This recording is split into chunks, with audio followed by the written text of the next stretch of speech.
नमस्ते। आज हम बात करने वाले हैं भारत के इंफ्रास्ट्रक्चर में हो रही एक जबरदस्त क्रांति के बारे में। ये सिर्फ सड़कें या पुल बनाने की कहानी नहीं है। ये कहानी है एक देश की सोच की, उसके स्केल की और उसकी रफ्तार की। तो चलिए शुरुआत करते हैं एक ऐसे नंबर से जो आपको चौंका देगा। वित्त वर्ष 2015 से लेकर अब तक सड़कों और हाईवे पर होने वाले खर्च में 5.8 गुना का उछाल आया है और ये रफ्तार वित्त वर्ष 26 तक जारी रहने का अनुमान है। सोचिए जरा, ये कितना बड़ा जंप है। ये दिखाता है कि भारत किस स्केल पर काम कर रहा है।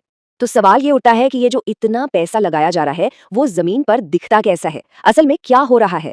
आज की इस पड़ताल में हम इसी सवाल का जवाब ढूंढेंगे। देखेंगे कि कैसे ये इन्वेस्टमेंट देश के भविष्य को सचमुच आकार दे रहा है।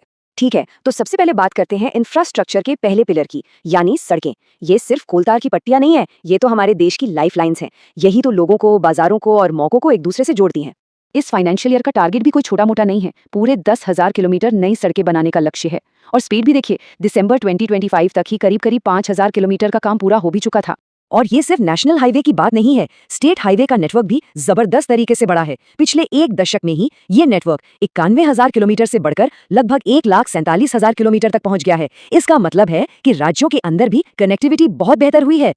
अब जरा इस पर नजर डालिए, ये है असली मॉडर्नाइजेशन की कहानी। हाई स्पीड कॉरिडोर्स में लगभग 10 गुना की ग्रोथ, सिर्फ 559 किलोमीटर से बढ़कर 5,300 किलोमीटर से भी ज्यादा। इसका सीधा सा मतलब है बिजनेस के लिए कम टाइम, लोगों के लिए तेज सफर और इकोनॉमी के लिए एक जबरदस्त बूस्ट।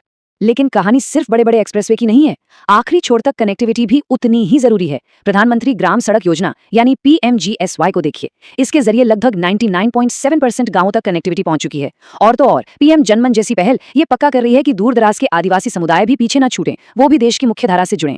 सड़कों की बात हो गई, अब आते हैं रेलवे पर, हमारे देश के कॉमर्स और ट्रैवल की धमनियां।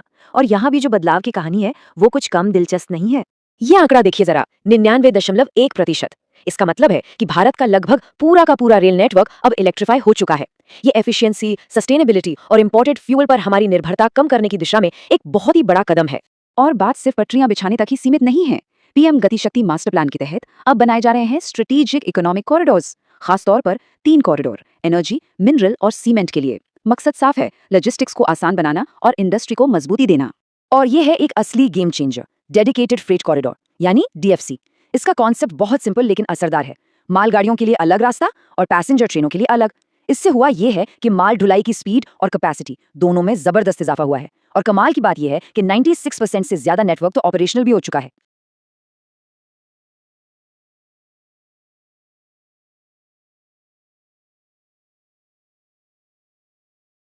अच्छा, जमीन की बात हो गई, पटरियों की बात हो गई।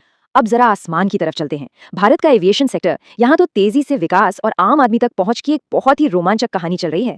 इस नंबर को देखिए, 2014 में देश में 74 एयरपोर्ट थे और आज 164, यानी एक दशक से भी कम समय में दोगुने से भी ज्यादा। इसका मतलब है कि देश के कोने कोने में एयर कनेक्टिविटी बढ़ रही है। और इस ग्रोथ के पीछे एक बड़ी वजह है उड़ान स्कीम। नाम ही काफी है, उड़े देश का आम नागरिक। इसकी सोच बहुत सीधी लेकिन पावरफुल है। हवाई सफर सबके लिए हो। आज 650 से ज्यादा रूट्स छोटे छोटे रीजनल एयरपोर्ट्स को जोड़ रहे हैं, जो सही मायनों में देश को एक कर रहा है। लेकिन एक मिनट रुकते हैं और इसे थोड़ा पर्सपेक्टिव में देखते हैं। भारत में हर 10 लाख लोगों पर 0.11 एयरपोर्ट हैं। चीन में यह आंकड़ा 0.39 है और अमेरिका में तो 47 से भी ज्यादा। तो हाँ, हमने तरक्की तो बहुत की है, लेकिन ये आंकड़े दिखाते हैं कि आगे बढ़ने की, ग्रोथ की गुंजाइश कितनी ज्यादा है। चलिए अब अपने सफर के आखिरी पड़ाव पर चलते हैं। बात करते हैं बंदरगाहों और जल मार्गों की। ये भारतीय कॉमर्स के लिए एक नया और बहुत ही जरूरी फ्रंटियर है। दुनिया के समंदर में भारत की ताकत बढ़ रही है और इसका सबूत वर्ल्ड बैंक की टॉप 100 पोर्ट्स की लिस्ट में अब 7 भारतीय पोर्ट्स शामिल हैं।